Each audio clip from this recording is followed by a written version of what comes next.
as you all said, thank you so much for all your input. The first step is preparing. As you said, we prepare our mentees to accept the process of mentoring. We help them to get ready. This is the same as the process of warm up that we do inside our classrooms. We are not starting the process of teaching, and we are not asking our students to learn from the very beginning, but we do some kind of warm up. So we need our mentees to get ready. So we need to build some kind of good relationship. We need to develop some kind of trust.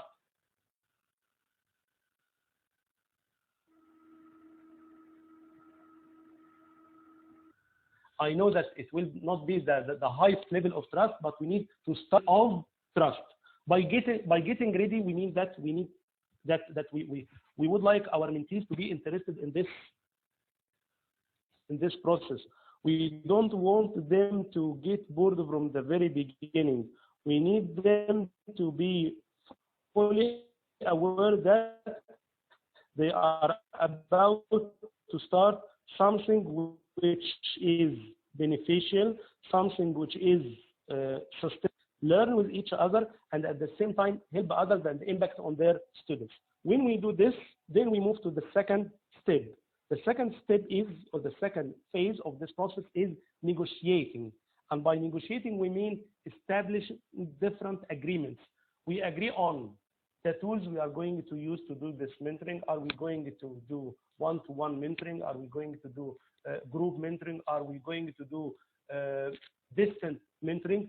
What are the different boundaries and timelines and the plans, how we could deliver the mentoring sessions? How could we do the meetings? How could we make sure that we help each other learn from the process of mentoring?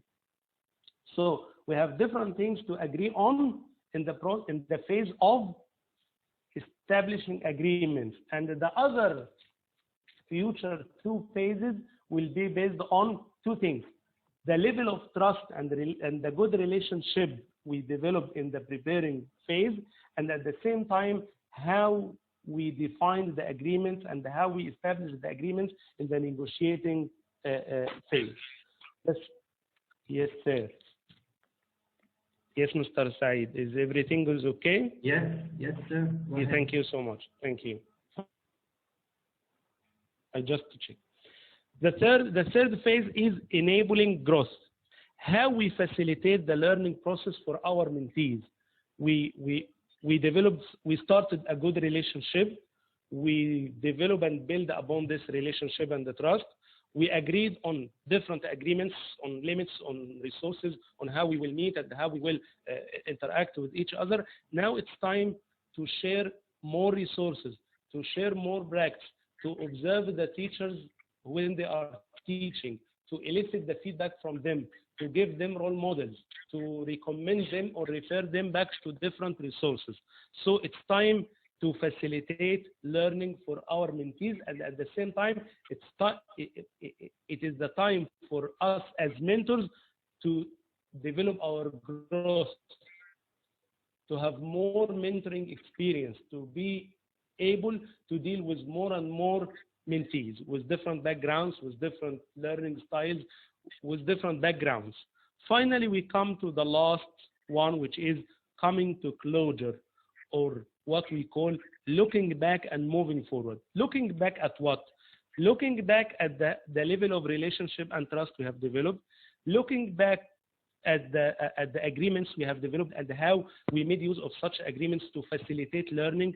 Looking back at the progress of the process of learning and how the process of mentoring impacted on teachers when they teach inside the classrooms and their students' progress and learning at the same time.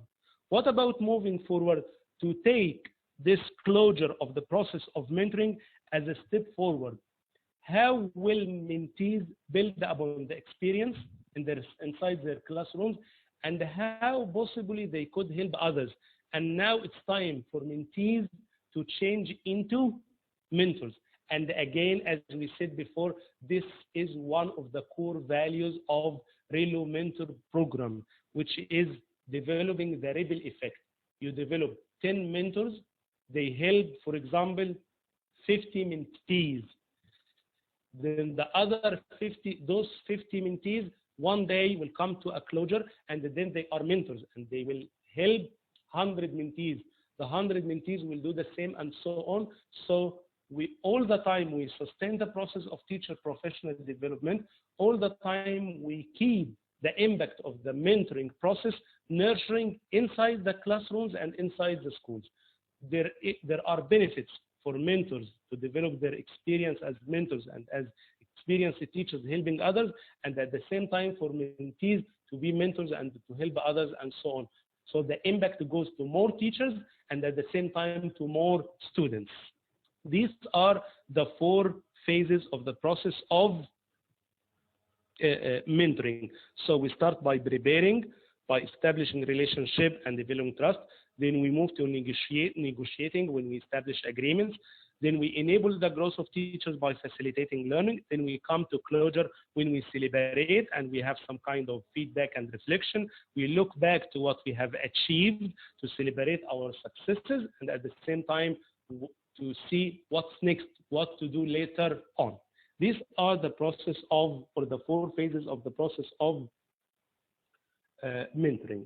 Now it's time to come to what we call challenges and solutions.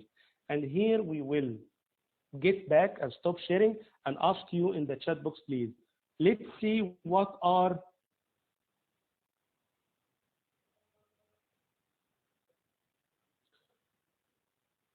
as a mentor, what challenges you face.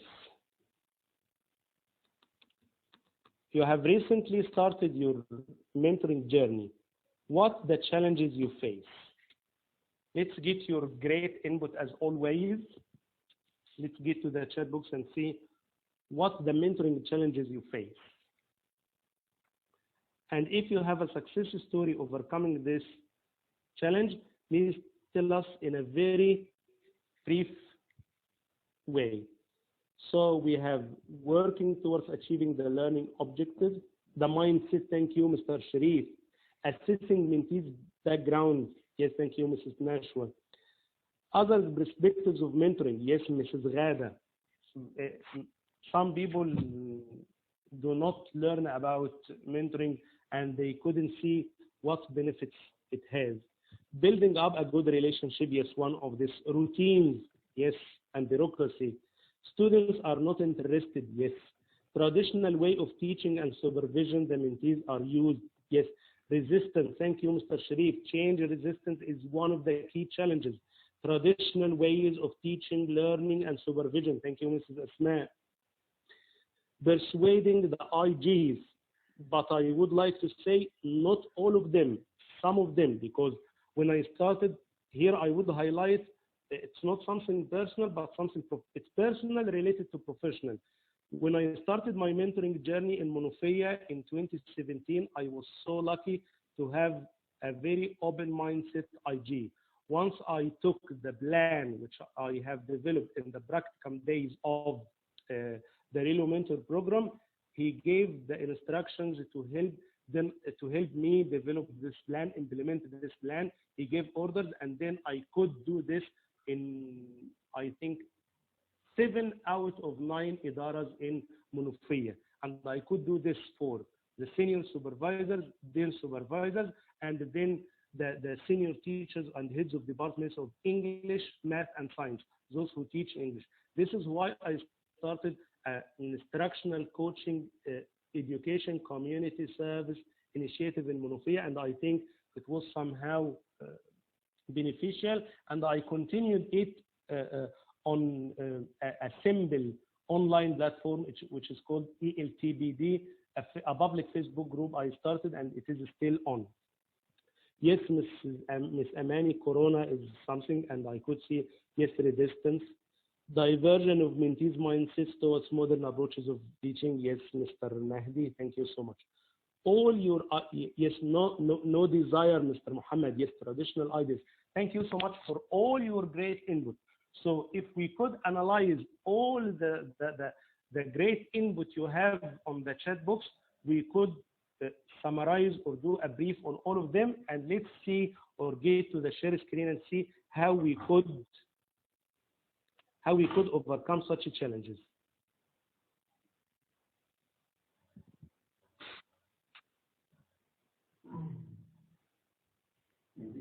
Could you see my screen, Mr. Saeed? Yes, my screen. Yes, go ahead, sir. Go ahead. Yes. Thank you so much. First of all, as you said, mentees are not interested in the process of mentoring, are not interested in professional development. They could see that it is a process which does not pay at all or impact them. So what to do in such case? In such case, we need to help develop mentees' motivation. Why they are not interested? Simply because they don't have both extrinsic and intrinsic motivation. Why do we do mentoring? Why we get into this process? If you help them to get why you do mentoring for them, it is something that will impact on you personally and professionally. Personally, later on you could be a mentor, you could help other teachers. It will help you as a skillful teacher, experienced teacher. So if you could help develop the motivation, that would be great. If the school or the idara or the supervision department help you to give some kind of incentives, awards, certificates, I know that financial control or giving financial incentives is something difficult because it's related to rules, related to laws, different things. But you could encourage your school principal, and some of them are very cooperative.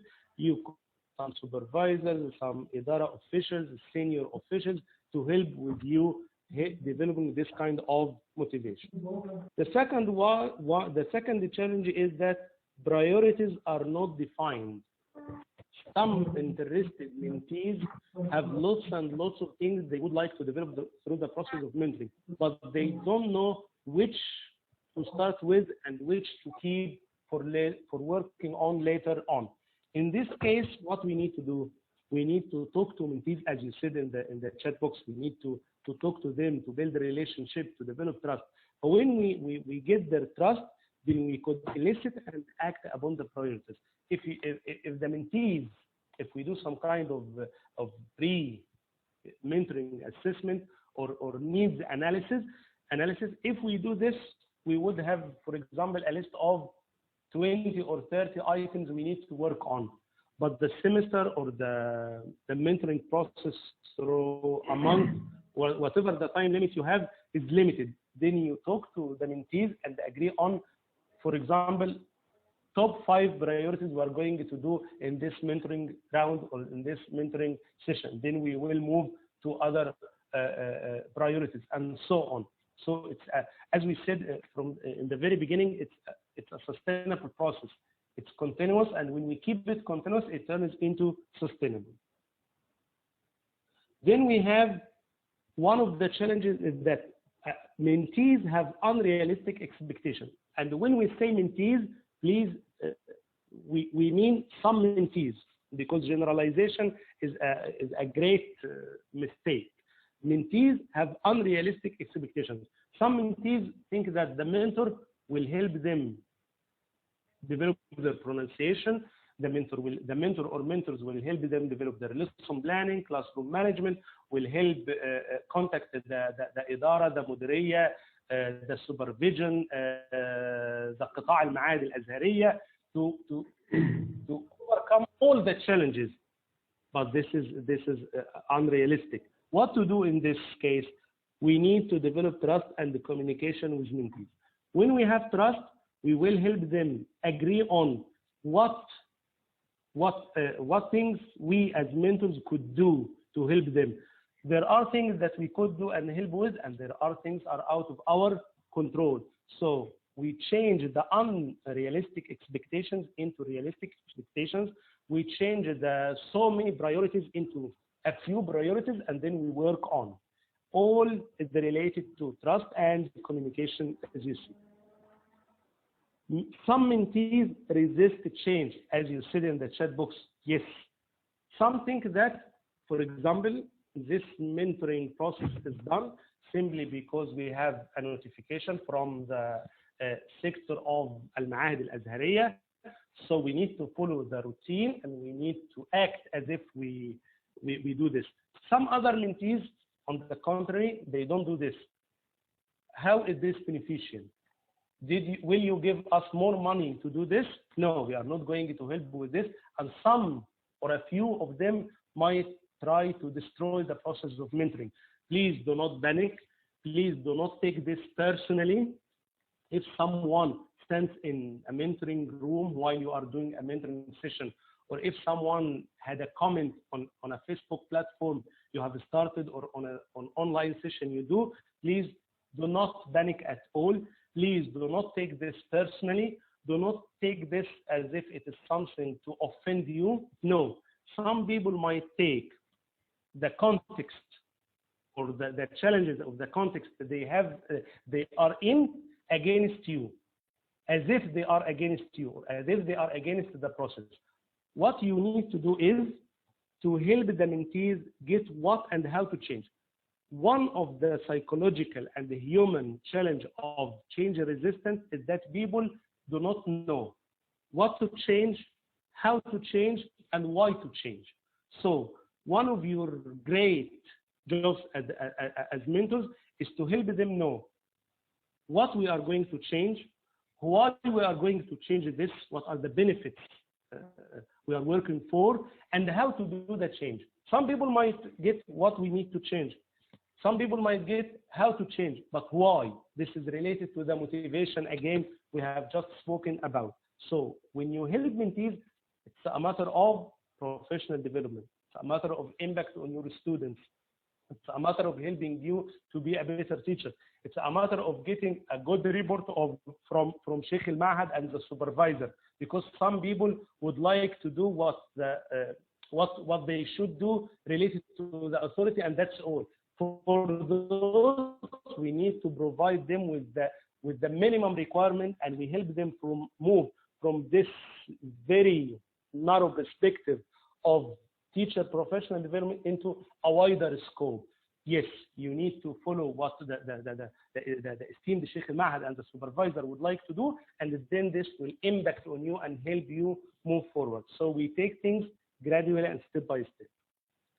The next challenge is that some participants cannot manage time or focus. We agree that we will have a 30-minute mentoring session. We get into lots of politics, talking about public affairs, and time flies. No, we need to set timelines. We need to set focus for this. So develop and follow timelines and plans. This will be a good solution for the problem of not managing time and focus. This session, we are going to talk about how to teach listening for young learners.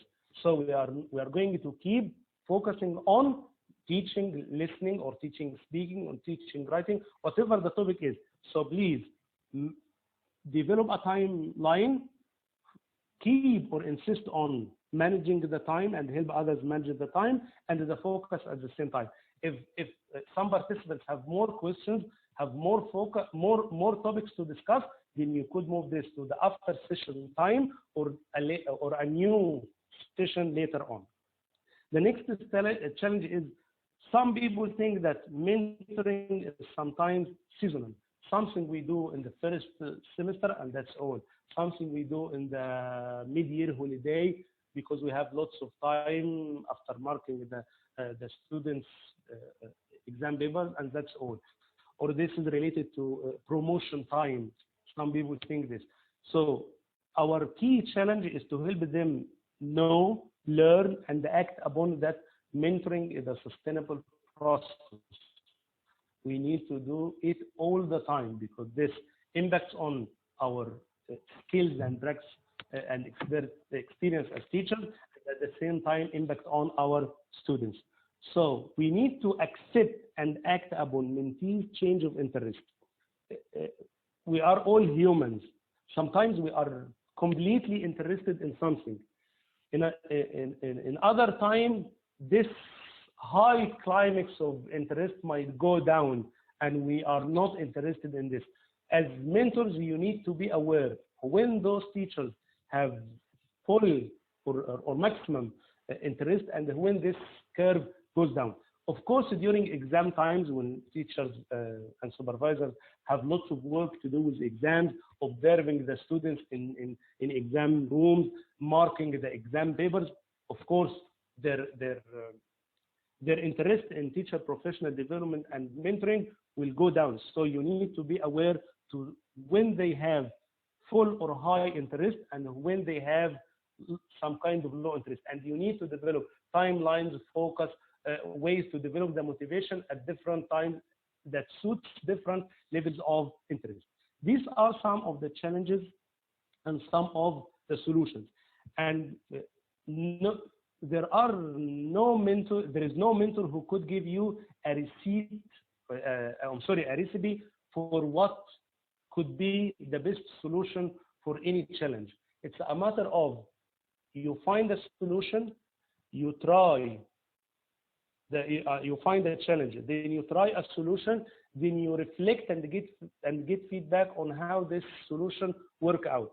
And again we will say this: the solution that might work in an Azhar institute in Komombo in Aswan might not work in an Azhar institute in Imbaba in Cairo. The solution that might work with teachers in North Sinai might not work with teachers in Marsa Matruh. I know that they are teaching the same subject, they are doing the same job, but again, the context, the teachers, the resources are totally different. So we need to be fully aware of that and act upon this diversity. Again, not everything in mentoring is related to challenges. Of course, there are lots of opportunities. First of all, mentoring helps to support early career teachers. When you have novice teachers, you could provide other experienced teachers to help them, and they will be observing their lessons, they will be giving and getting feedback from them, they will be helping them all the time inside the school or the institute. Again, mentoring is something that helps us to disseminate experienced teachers' expertise. On the other hand, we have early career teachers who need to learn from practice, and at the same time, we have human assets or human resources who are our experienced teachers. The experience of those teachers should be shared with early career teachers. Mentoring helps us to do this. We need to build mentor-mentees relationship and trust. Again, as you said in the chat box response, yes, it's a matter of relationship and trust building. This will help keep the process of mentoring very easy, very beneficial, and at the same time impactful. Develop growth of mentors and mentees. Some people think that mentoring is something that is beneficial for mentees because they might be early career teachers or novice teachers, and for mentors it is some kind of sharing experiences only. No, when mentors go through the process of mentoring, they learn more, they develop their practice, they develop with more and more mentees, they overcome lots and lots of challenges, they try different solutions, they test what might work well in a certain context and what might not work well. So it's a growth for both mentors and mentees at the same time. This mentoring helps to facilitate teacher training programs. What we have learned from lots and lots of teacher training programs is that people or teachers come to the training room, they have very nice context inside the training room, they get very good sessions, and they went away. When we continue the mentoring process after the training sessions or after the training programs, we keep the teacher training sustainable and we keep it impactful on the ground, inside classrooms, inside schools, inside institutes. So it is something to back the teacher training. And now there is a great shift from teacher training to teacher professional development. Mentoring is one of the tools or one of the great tools that help us to do this facilitation of teacher training program. This is to keep teacher professional development. If you would like to keep the professional development going on, and teachers need to do this professional development until they retire. It's not related to that, to something that I have 20 years or 20 years plus experience of teaching. I need no more professional development. No, technology is changing, education is changing, assessment is changing. We have different new shifts in education, in teaching, in life, and technology. So we need to keep our teachers developing themselves professionally. These are some of the opportunities that mentoring help us to do. Now it's time to cope with the global challenge. And soon, inshallah, the global challenge of the coronavirus COVID-19 pandemic will end all over the world, inshallah. The distance mentoring. Due to the lockdown, due to stopping schools, stopping university study, everything is locked down. So the solution is distance mentoring. This is to use what? To use modern technology like what we are using now, like Zoom, to go through remote mentoring. You stay at home, but you change this lockdown from a challenge into an opportunity.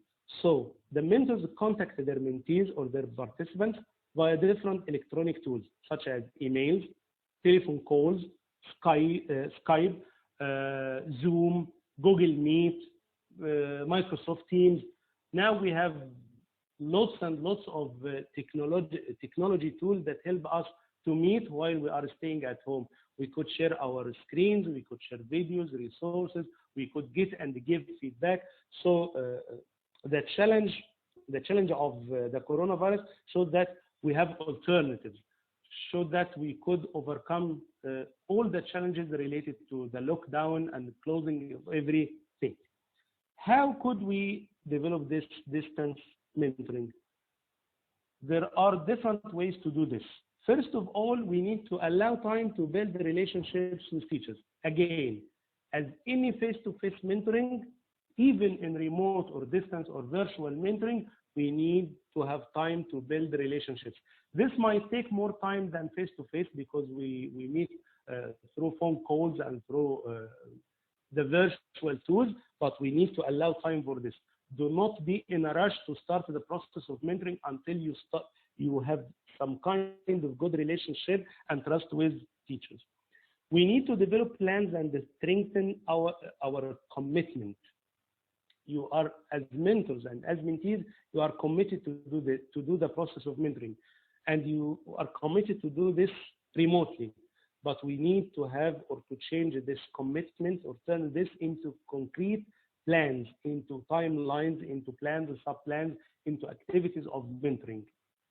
We need to listen actively and avoid interruptions, because when we talk to each other on the phone, when we have a WhatsApp group, when we have a Skype, Zoom, or Google Meet, or Microsoft Teams meeting, we need to help each other, listen to each other, because when we listen to each other, we learn more about our needs, our backgrounds, our current situation, and this is part of the human interaction we need to do in this challenging time.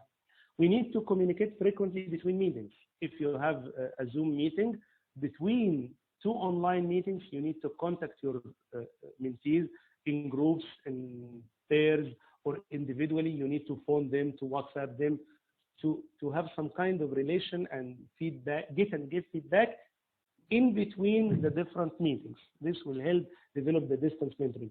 We need to use technology for better communication. How? If you text someone through WhatsApp and you could see that your message didn't get to your mentee well, then you need to phone him or her. If you do something or you try to facilitate something and the impact or the benefit did not show to happen in the same way you would like, then you need to go to have more communication, and you need to search for more facilitating tools to do this. You need to be spontaneous, not to show off, not to be up in a way that's different to your normal way. You need to try to meet face to face at least once.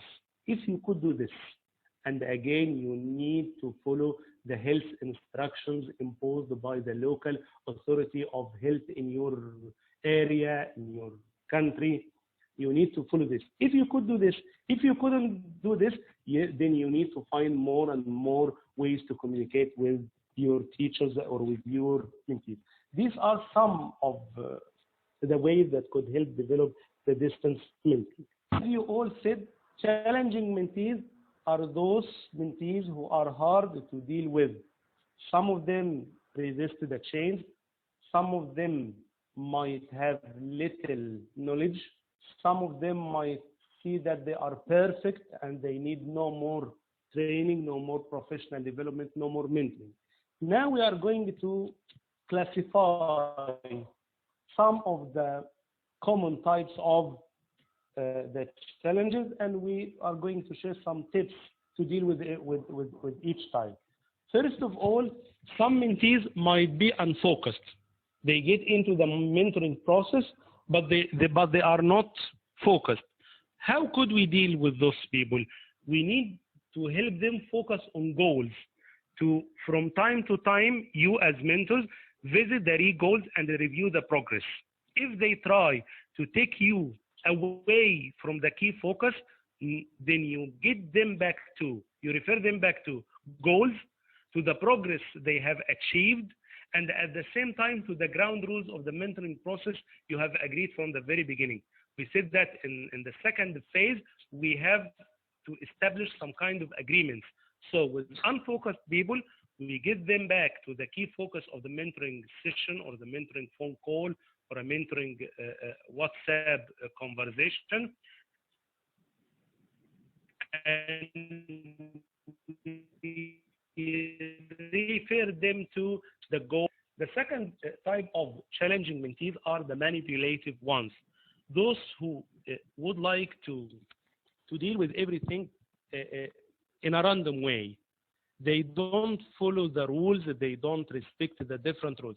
What to do with those people? Again, we help them in a constructive, in a developmental, not in an authoritative way, to revisit the boundaries and the rules of each person. We have the submissive, the third type of challenging mentees, the submissive mentees.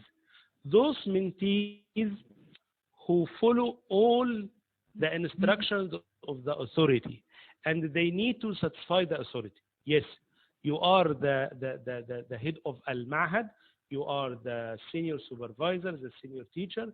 You need us to get into a room of mentoring where Mr. Saeed or Mr. Ali or Ms. Amani is doing some kind of mentoring. Okay, we will attend, but we will not take part in. We will not be productive. You will find this type of mentees. What to do with them? Again, we need to revisit the rules. We need to engage them in different activities. We need to ask them or talk to them about their expectations and try to get them out of their routine expectations. They need to follow what the authority would like them to follow, and that's all. What about the benefits? What about getting back to the classroom to improve the process of students' learning and progress? They are not after these expectations. No, you need to get them back to the different roles. You need to get them back to the expectations to help them to raise their motivation. We have saboteur mentees, those who would like or who tend to destroy the process of mentoring. They are, as you all said, they resisted the change, and they need to destroy the process. They might need to destroy the process because they are against the routine, they are against the school rules or the Mahad rules, they are against the context they are in. So they might have different factors that push them to destroy the process. Again, what you need to do is to reset the boundaries and limits, and to take everything back to the ground rules of the mentoring process, either you are doing face-to-face or distance mentoring. We have some mentees who are jealous. Like one of our colleagues said on the chat box, they think they are perfect, And I would be clear that some of them might think that they are better than the mentor. He is a mentor because he joined the X program and we didn't join this program. You might find some mentees like this. What you need to do with those is to recognize them well, is to value their experience if they are experienced teachers, is to take them to focus on the closure and celebration. Because sometimes those jealous people might have some kind of ego. They need to be valued, they need to be celebrated. So you need to do this, but at the same time, you are careful to what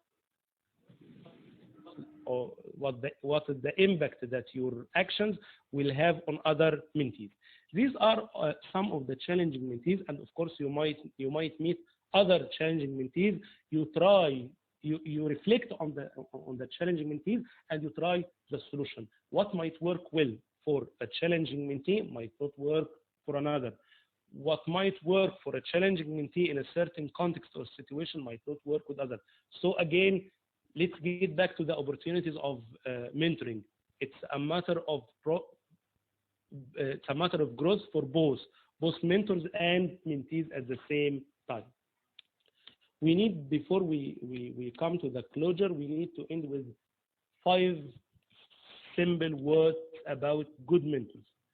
Good mentors respect all people, either experienced or early career teachers. They respect the rules, they respect the agreements, they respect everything other people or instructions, agreements, plans, timelines, and when they make a mistake or when they are not able to follow the instructions or timelines, they apologize for not following the rules or timelines. Good mentors listen carefully, because part of the process of mentoring is to develop, or one of the phases is to develop the good relationship and trust with mentees. To do this, we need to listen actively, not to listen and then you let everything go away. No, you listen, you reflect on what your mentees said to you, you try to find ways to facilitate learning for them. At the same time, good mentors collaborate. They collaborate with mentees, they collaborate with other mentors. And I would like to share something. For me, as one of 2017 Relo Cairo mentor participants, we could find lots and lots of help from our previous esteemed generation, or the first generation of Relo Cairo mentors 2016. All of them shared their experiences, talked about the challenges and everything they have faced and what successes they have made. Good mentors also need to model, to be good model or role models for others, to show them, to show mentees how to do something. But again, to model is not to do spoon feeding. You need to help them, to show them, but not to act instead of them. Good mentors also celebrate the progress, the successes, even the partial successes of the mentees, because part of our psychology as human is to do self-estimation. We need to do something, and at the same time is self-recognition, and we need to be valued by others because we did something good. So good mentors respect others, listen actively, collaborate with mentees, mentors, with supervisors, with senior teachers, heads of departments, institute officials, idara or officials. They model, and at the same time they celebrate. So these 5 key verbs or keywords help us to go through the mentoring process in a very good way. Thank you so much. Thank you so much, Mr. Samir. And again, I would like to thank Relo Cairo for the Relo Cairo mentor program, and for the Relo Azhar mentor platform, Mr. Saeed, and all his great teams. Thank you so much, and I'm waiting on the chat box to share your questions, concerns, feedback, and at the same time, I will talk to Mr. Saeed on how to share the material with you. Thank you so much. Dear colleagues, if you want to ask Mr. Samir questions, you can raise your hand, please.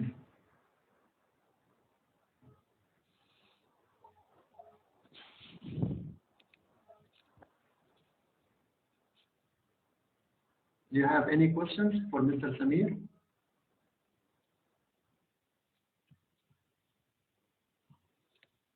Yes, Mr. Ahmed, some mentees say we are doing very well, doing it on our way, whatever traditional it is, we don't need help. Yes, again, Mr. Ahmed, when we need to change, we need to help our mentees to know what to change.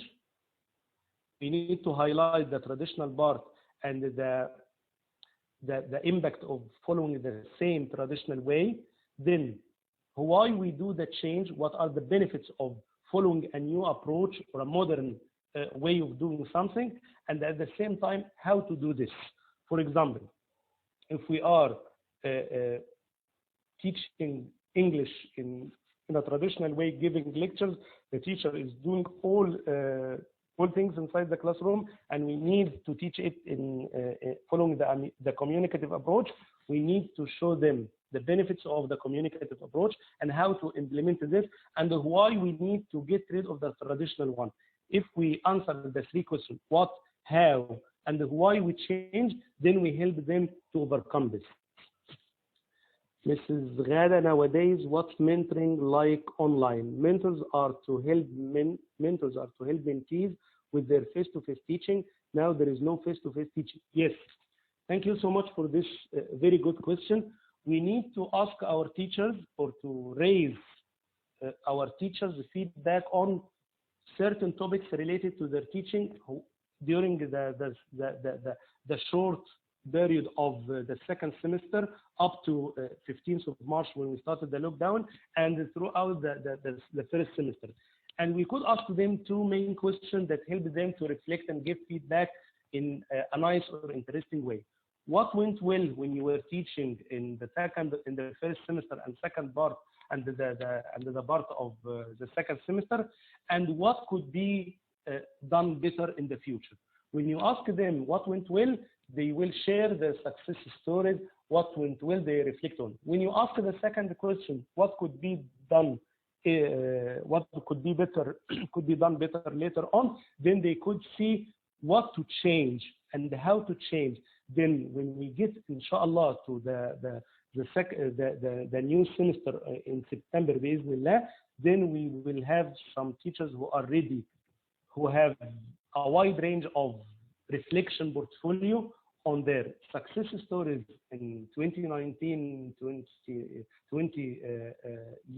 the year or the school year of 2019-20, and at the same time they are prepared to 2021 new school year. Will we be shared the slides? I will talk to Mr. Saeed on how to do this. How can we deal with older mentees as they do not accept the younger? Thank you so much, Mr. Eid, for this. Again, it's a matter of relationship and trust. Yes, with older mentees, you might find it more difficult or harder to deal with them. So you need to listen to them, to appreciate and value them. You need to make use of their experience as if they are your helping mentors. Not to say that they are mentees. Yes, they are mentees, but at some point of time during the face-to-face mentoring session or online mentoring session, you need to ask them to give their input, not as mentees, to say that we have experienced participants here, not to use the word mentee. We have experienced participants here. They have lots and lots of experience they would like to share with us, and we are lucky as mentors to learn from them and to give the stage to them. In this way, you give them their value, and they are ready to share their experiences. Some mentees say we need a lot of materials in class to do their job well. Yes. To be prepared for this, we don't wait until we have this question. Once we are preparing for a mentoring session, we prepare more and more resources. But what we need to do is, again, not to spoon feed them, not to give them the fish. We need to give them the hook. We need to refer them to resources related to EKB, Egyptian Knowledge Bank, related to different websites, and now we have lots and lots of websites related to different entities related to teaching and learning English. So we need to be ready each time. We need to be ready with some resources for them. Open communication to keep goals current. Yes, thank you so much. The key word here is communication. This communication will help develop relationship and trust. Then we go on or move on to plans, timelines, milestones, success criteria. Then we come to closure and celebration. If the older mentee feels proud to be developed or mentored by younger mentor, what can we do? We need to limit or stop their feeling that they are mentored by younger ones. We need to involve them in a way that I am a mentor, I am younger than them, but they are more experienced than me, and they will share their experiences as mentors like me. So a mentor is an experienced teacher.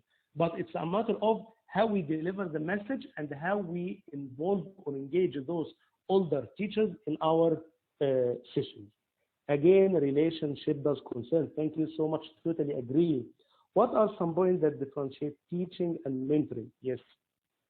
Teaching is something related to students, is something done inside the classrooms or outside the classrooms, but it helps students to learn, to progress. But mentoring helps people who already have career and they need to move forward on in their careers. Sure, there are common areas between teaching and mentoring, and there are other areas which are different. The relationship of mentors and mentees is different from the relationship of teachers and learners. The context where teachers and mentors work is different. So it is related somehow, and it is not related in other areas. Thank you, Mr. Matt. Thank you so much for this nice conversation and very fruitful conversation. Thank you, Mr. Samir. And act upon I have the PowerPoint, and I have some PDF resources, and I will share with you, Mr. Saeed, to see how we could share our dear colleagues. Okay. What are the points that differentiate? Yes, thank you so much. Please, to get any question or something or points to talk about. Do you still have any questions, my dear colleagues?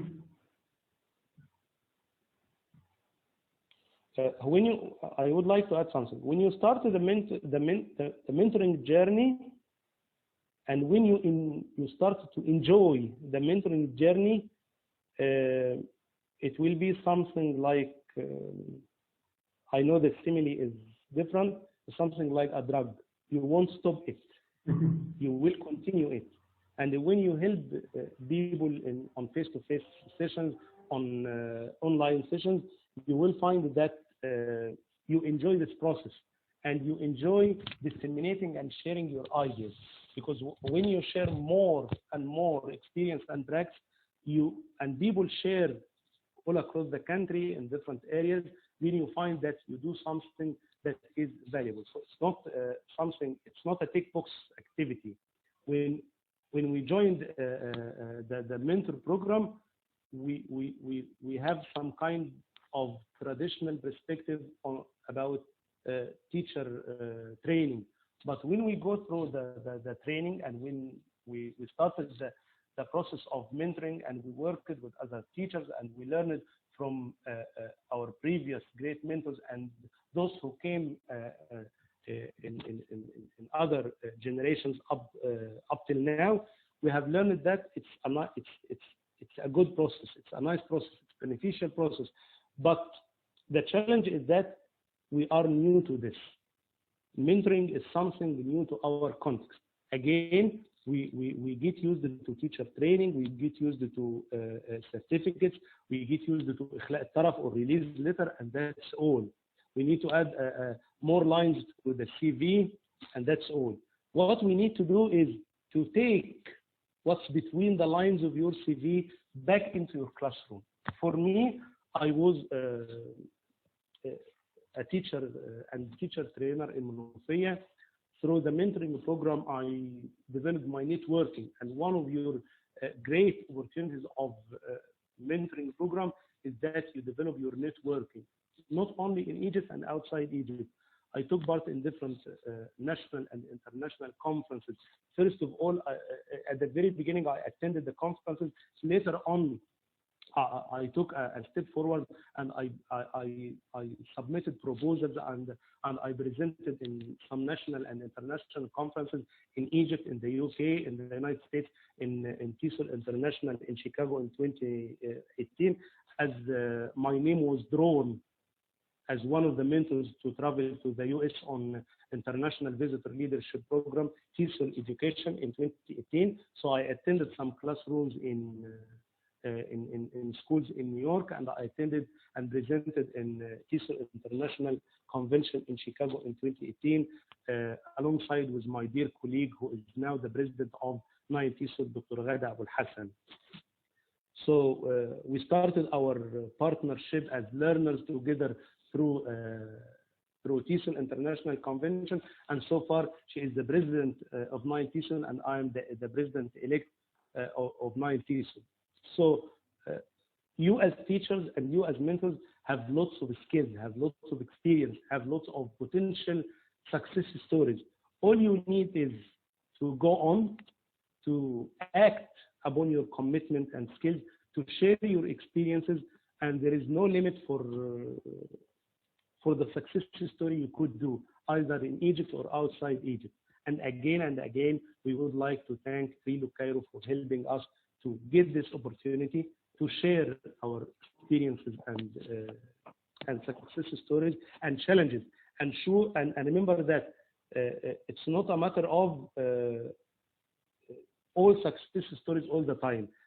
Surely there are ups and downs, but what we need to do is to celebrate, recognize, value the ups, and learn from the downs to change them into ups.